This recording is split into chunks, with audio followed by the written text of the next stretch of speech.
সত্যিকারে ইমানদার ব্যক্তিকে চলুন আল কোরআন থেকে জেনে আসি। সূরা আনফালের ৩ নম্বর আয়াতে আল্লাহ তাআলা বলছেন, সত্যিকারে ইমানদার ব্যক্তি সেই বা তারা যারা যা রুজি দিয়েছে আল্লাহ তাআলা এই রুজি থেকে ব্যয় করে এবং আল্লাহর সাথে সুসম্পর্ক রাখে বা নামাজ প্রতিষ্ঠা করে।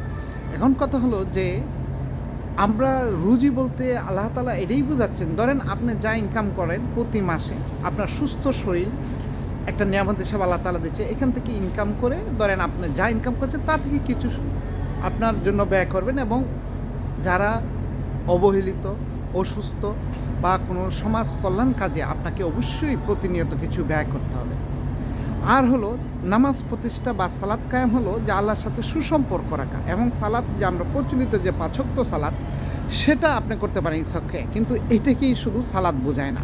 সালাত হচ্ছে আপনার চালচরণ, আচার আচরণ, কথা কর্ম, আপনার ব্যবসায় প্রতিষ্ঠানে আপনি হালাল উপায়ে ব্যবসা করতেছেন কিনা, চাকরির ক্ষেত্রে আপনি কোনো প্রতারণা করতেছেন কিনা, ঘুষ খাচ্ছেন কিনা, দুর্নীতি করতেছেন কিনা, এইগুলো যদি আপনি না করেন তাহলে সালাত প্রতিষ্ঠা হয় না। সালাত শুধু এই ৫ ওয়াক্ত নামাজের মধ্যে সীমাবদ্ধ নয়, আপনি এটা করতে পারেন, it's okay, 5 time prayers is good for you, but also something else, but you should read Quran and then we follow the whole Quran. এই জন্য আসুন আমরা হলি কোরআনটাকে পড়ি, নিজে বুঝি এবং এই হিসাবে ইসলামিক জীবনযাপন করি। আর আপনি যখনই সুন্দর জীবনযাপন করবেন তখনই কিন্তু আপনার রিজিক আরও বেড়ে যাবে। যখন আপনি যার রোজগার করবেন তা থেকে যদি করে ইসলাম অনুসারে ব্যয় করেন, তা থেকে যদি আপনি দান করেন, সাদকা করেন, তাহলে কিন্তু রুজি আরও বেড়ে যাবে। আল্লাহ তাআলা কোরআনে বলছেন দ্বিগুণ বাড়িয়ে দেবেন।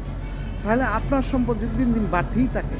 এখন ধরেন মনে করেন উদাহরণ দিচ্ছি, একটা ইয়াং ছেলে ২০ বছর বা ২৫ বছরে সে ইনকাম করে, ভালো ইনকাম আছে, সে তার ইনকাম থেকে কোনো ব্যয় করে না, কোনো কিছু করে না। জাস্ট এক্সাম্পল, সে ধরেন বিয়ে করলো ১ কোটি টাকা খরচ করে, স্ত্রীকে গয়নাগাটি সব কিছুগুলো জাঁকজমক করে, কিন্তু দেখা গেল বিয়ের ১ মাস পরেই কোনো কারণে আল্লাহ না করুক তার স্ত্রী মারা গেল, তখন কিন্তু তার ১ কোটি টাকাই জ্বলে গেল। এটা তো হতে পারে। ধরেন এই যে হলো, তখন আল্লাহ তো বলছে যে তুমি তো রোজগার যে টাকাটা ইনকাম করতো সে কিন্তু ব্যয় করার কথা ছিল, সে করে নাই, ১ কোটি টাকা একদিনে চলে গেল। এই জন্য আল্লাহ যখন নিয়ামত দিতে পারে, বরকত দিতে পারে, সেই জন্য আসুন আমরা ইসলাম অনুসারে চলি, সুন্দরভাবে চলি, আল্লাহর সাথে সুসম্পর্ক রাখি। যারা এই চ্যানেলটি নিয়মিত দেখতে চান সাবস্ক্রাইব করুন, শেয়ার করে দিন এবং সবসময় আমাদের সঙ্গে থাকুন। আমিন।